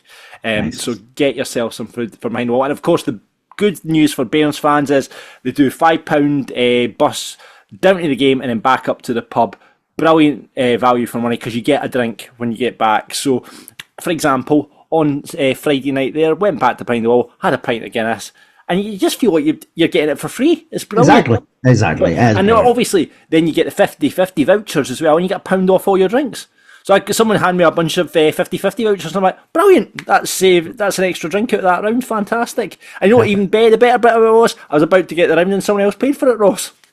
Oh, well. Thank you very much, Graham. Thank you, Graham, for that. So that was a delightful, but yeah, and obviously they run games to away games, £10, except Ayr and Greenock, and there's still spaces on the bus, I do believe, for the Morton game, which is going to go on sale soon, and that's £12.50. But you still get the drink offer on that as well, which is great. So get your names into Scott Behind the Bar. You'll know £7.50 can't be bad, can it? Exactly. Get your names to Scott Behind the Bar. You'll see Scott. He's usually in an upstairs bar with a red polo shirt on. So get your name to Scotty Behind the Bar, and he'll sort you out. And loads of live entertainment coming up at Behind the Wall as well. Complete Stone Roses. Need to get to that one, March 29th. That'll be a belter. And then the 2 tribute, which will be brilliant as well. Who's better? Who's best? April the 18th. And then Hue and Cry. Give me a famous Hue and Cry song, Ross. I can't, mate. Brilliant. Labour of Love? No? No, honestly, it's just on the bill. I've heard of Hue and Cry, but I could not pick out any. Disappointing. We've had this discussion before. Unless it's Oasis, Stereophonics, or Take That, I'm fucked. I take that, Jesus Christ. Well, anyway, great gigs happening Behind the Wall. Get yourself up there, and it's supposed to be in Falkirk. BehindTheWall.co.uk for all the details on all of that. Now, let's get into the Thistle game with our guest pundit. He's from the Draw, Lose, Draw podcast. It's David. How are you? Doing very well. I woke up about 50 minutes ago, but apart from that, I'm doing good. And I'm looking forward to the game on Saturday and having this chat. You watched the Royal Rumble last night. No spoilers, please, David. I've not watched it yet. I watched the women's main event and I watched the Cody Rhodes match. But I've got a concept, and I talked about it at the start of the podcast. Ross's eyes are just glazing over because he has no idea about wrestling. What if we brought the Royal Rumble to a footballing arena? So here's my idea. Now, right, we start off with 7 aside, 7 men on the park from each team, okay? Right.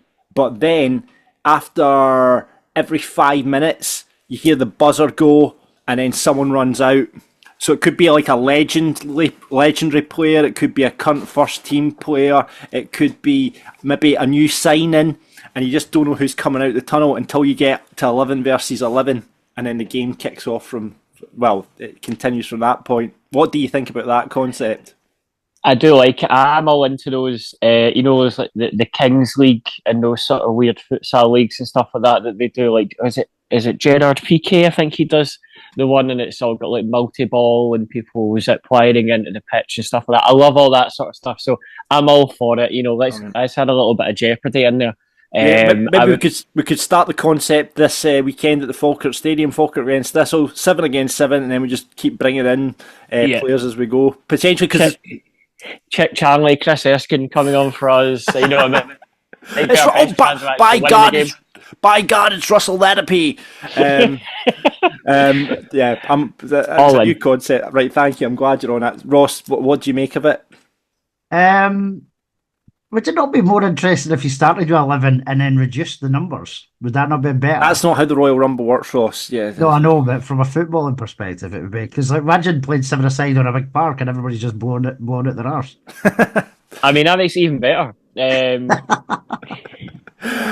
Well, maybe it will help Thistle. Let's talk about Thistle, David. Obviously, we're playing you this weekend. It has been a kind of very up and down season for Thistle. Is Chris Doolan under a bit of pressure? I would say definitely. I would put the claim out that if he was, I don't know, Dougie Imrie or John McGlynn or somebody else and having the exact same results, he would be gone by now. I think the fans have been very, very patient because it is Chris Doolan. He's our greatest player of the 21st century, an absolute god to everyone. And we're all still hurting from the way that he was released as a player, that none of us have ever really wanted to accept the idea that at some point he will have to go as a manager. In fact, I remember on the podcast at the time saying I was a bit reticent to have Doolan as a manager because I didn't want to go through the whole idea of losing him again, when we have a bad run of results and he gets sacked.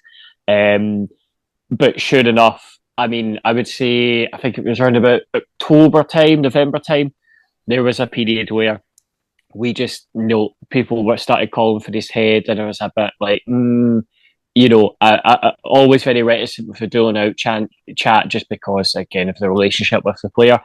The last couple of weeks, it's reared its head again. Do you think, there was a point yesterday you were getting beat off Morton. Do you think if it had ended 2-1, Doolan would have been gone today? I mean, there's been a couple of times each week where, there's been a couple of weeks where a lot of people in the ground have when he's gone. Like, this is it, he's gone. I think there's two things saving him at the moment. First of all, the fact that we are in the playoff positions. His whole mission this year is to get promoted. And as long as he is in the playoff positions, it's still in the conversation, and has not been eliminated in the semi-finals of the playoff, he can still do that. No, if we were to drop down to 5th or 6th, at that point it is right.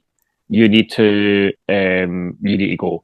However, the other more important thing as well, I think, is money. Essentially, we don't really have the money to sack him. He's on a 12-month rolling contract, so his contract will be up for renewal in the summer.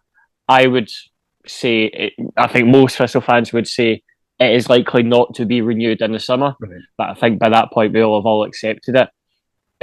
Obviously, if the miracles happens and we go on and win the league or win the playoffs and go up, that's a different conversation. I don't think they will sack him before the end of the season. I don't think too many people would complain that much if he was sacked before the end of the season.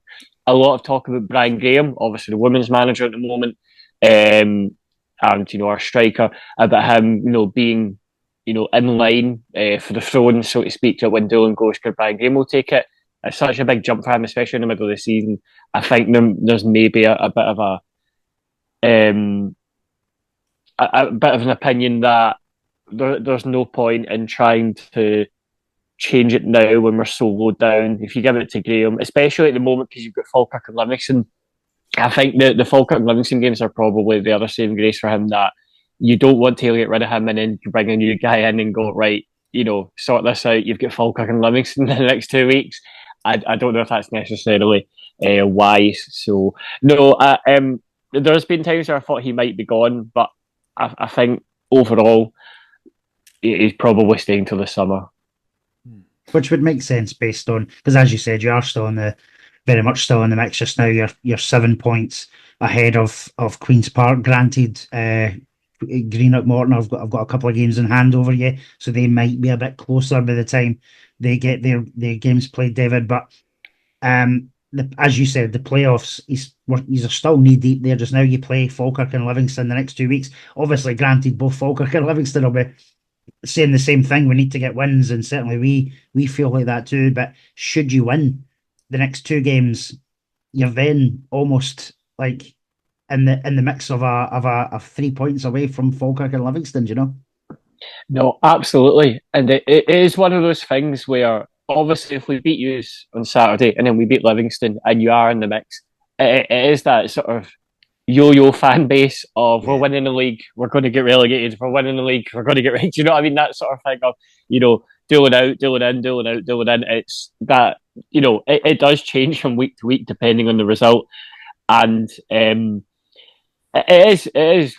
I mean, I think a lot of Thistle fans aren't checking the table that much, and are not under the realisation that we're not completely out of the title race. We've, like in League One, we were 9 points behind you around this time of the year. We don't need to talk about that, David. You just skip over that bit. But I mean, it goes to show you, we have a habit of doing this where we're so far behind, and we'll go on and win the league title in May. And I don't even think we're that as far behind as that or Morton in 12-13. It can still happen. I just think if you watch us every week, there's no expectation that will actually happen. But as you say, 2 wins against Falkirk and Livingston, you're back in the mix and anything can happen. But we hope that doesn't happen. Brian Graham still obviously, your main man in terms of getting the goals. Who else has been impressive for you this season, David? Stuart Bannigan is always our best player. He is 8 out of 10 every week. It's not a good sign when any player, to be fair, but he has won the Man of the Month 3 times in a row, right? And it's never a good sign because Bannigan is obviously one of our best players, and I think in hindsight he probably deserves to at least win 1 or 2 of them. But usually Bannigan is the default of we were quite rubbish this month, give it to Bannigan, and he's had it for 3 in a row. There's not been that many who've been really impressing. To be honest, I'm trying to think who has been good for us because it's been a real poor sell. I think Dan O'Reilly's been very good. Lee Ashcroft, I think the defence have actually been quite good, to be fair. I think the one game against Dunfermline is a bit of a blotch in a copybook, but they have been generally doing quite well. I think Harry Milner's been quite good. Logan Chalmers yesterday had a bit of an odd game, but he got a great goal. He done quite well. I think that he's probably going to be important. I think Stevie Lawless, he's not really been featuring that much, but he is. I think he's at full fitness. He's not started a game yet, but he has been coming on for spells. And I think that when he gets back into the team, I think he'll be really vital. I would have mentioned Ben Stanway for his goal against Hamilton, but he's injured and possibly going out on loan to Airdrie. So I don't know if he'll be featuring too much on Saturday or in the next couple of weeks. But yeah, it's been slim pickings, to be honest, in terms of outstanding players at the moment. I've always been pretty impressed by Kyle Turner in midfield. I always think he puts in a good display, and obviously I was delighted to see Miles Roberts leaving the club because I thought he looked like a really good goalkeeper. He must be a big loss. Oh yeah, I think he's my favourite goalkeeper since Thomas Cherney, who left in 2018. I absolutely loved Miles Roberts. A fantastic keeper. Obviously still quite young, but like a lone keeper like that I don't know where we found him from, but he was absolutely brilliant.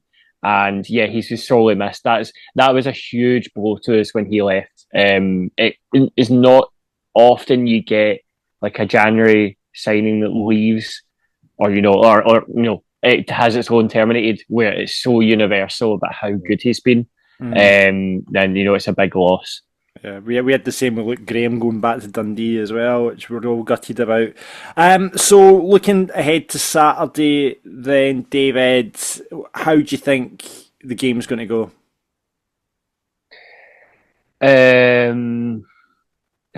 Forgive me for my ignorance here. Falkirk, they've had a couple of they've dropped points a couple of times recently, haven't they? Obviously, they got beat by Livingston on Friday. They beat Rafe before, lost in the cup, and I think there was a couple before that you dropped. So yeah, last six games you've got 2 draws, 2 wins, 2 losses. Yeah, so you're not the imperious side that you were last season or at the start of the year. I think that the championship. If you say anything about the championship, anybody can beat anybody. And on the Draws or Draw podcast, we do predictions from week to week, and I am militant in never predicting a loss for Thistle, because you need to have that hope. If you don't have a dream, that you can't have a dream come true. That's what Ross says all the time, by the way. You've been reading the same shite posters he's been reading. Absolutely. I cannot get enough of them. Teamwork makes the dream work. He says that as well. Jesus God. A man after my heart, yeah. Exactly. I am going to say I don't see us winning, so I'm going to say 1 each. A really attritionally bad 1 each. Ross, what are you thinking? For both teams, it's the next 2 games for Thistle season defining. For the same as us, the next 2 games are season defining for us. It's like I said, it's going to be the difference. Are we going to still be have title aspirations, or are we going to be in that playoff mix? Yeah. I'm of a similar opinion to David there. I think it's going to be tight. I think it will be tight.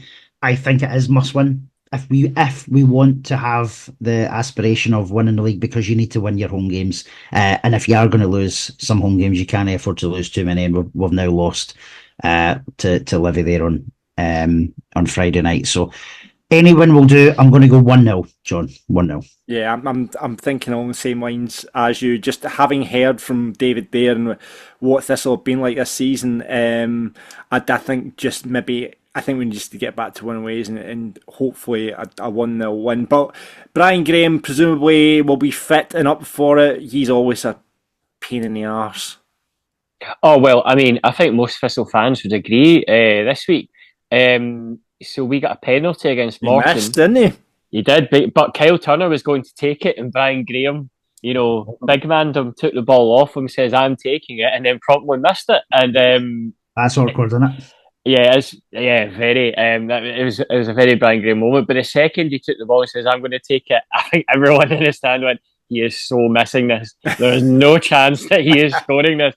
If Kyle Turner took it probably goes in. Kyle Turner's got a good record of penalties. Graham does not, and it was just that, yeah, because Graham's always he said before that, I think it was in the terrace. Yeah. Asked what team he loves scoring against the most, and he said Greenock Morton. So, it makes sense that he would want to take this and go 1-0 up against Morton, but he came back to bite him. I think that Graham is going to be up for it. I think it's incredible how much he gets up for these sort of games, and he'll be a big factor. I would say though, from a Falkirk perspective, if you don't win this, that's as seriously concerning for the title for you, is because we are not very good, I would say, and I think that if you probably should be brushing past this absolute shite, to be honest. And I think these are the sort of games. You're setting us up for a fall here, David. You're setting us up for a fall. Well, I mean, I'll give the same proviso to whatever Livy podcast wants to have me on next week, but I think that these are the sort of games where if it was Thistle in the driver's seat at the first, and it was yourselves in our form, I think we didn't win it. I think in the pod afterwards, we be going, I mean, you look at Falkirk's recent results; they're not any great shakes. I watched them on BBC Scotland, and they're absolutely stinking. How can we not beat them?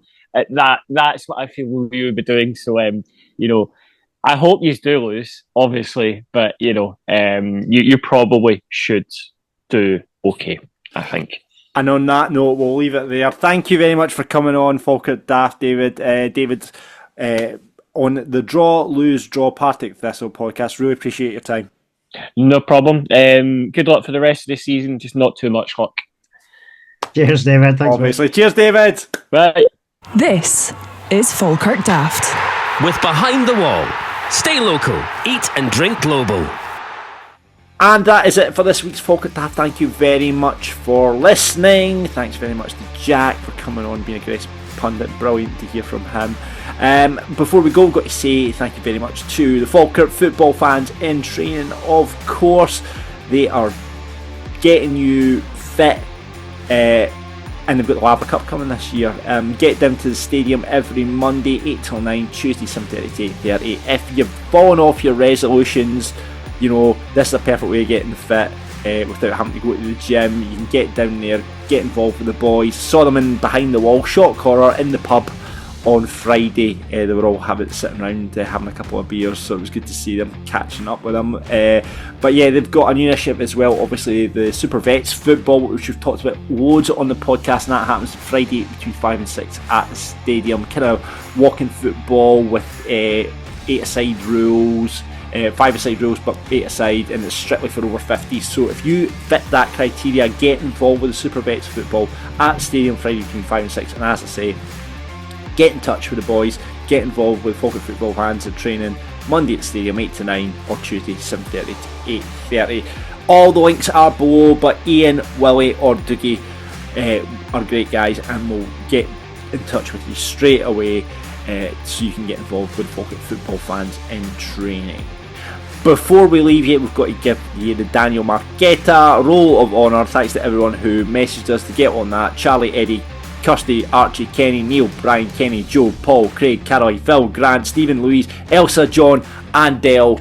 They are all on the Daniel Marquetta Roll of Honour. And it is your choice of player now, Ross, for the next Roll of Honour.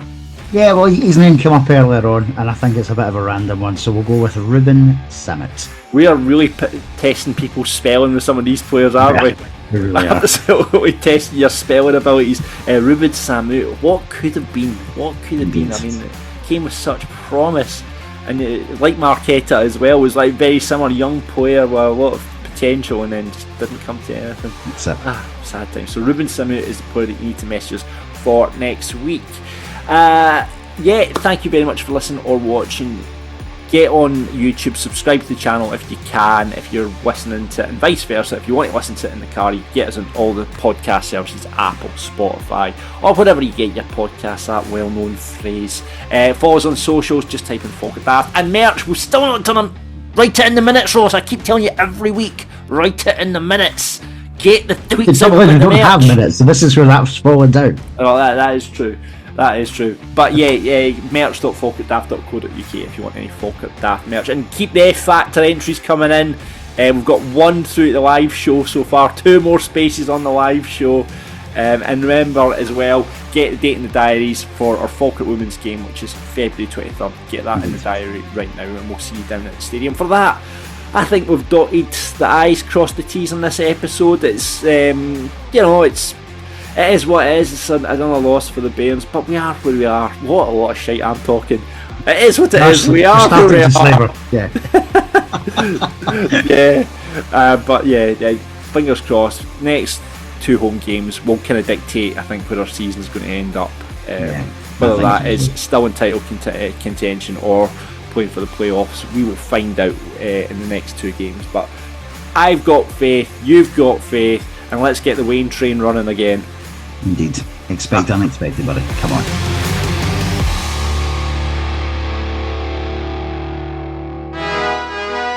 We're Falkirk Daft. We're Falkirk Daft. Talking about the dark blues and having a bit of a laugh. We're Falkirk Daft.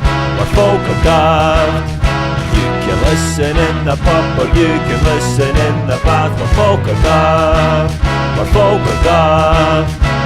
For everyone who's caring about being a Falkirk Bear, we're Falkirk Daft. We are Falkirk Daft.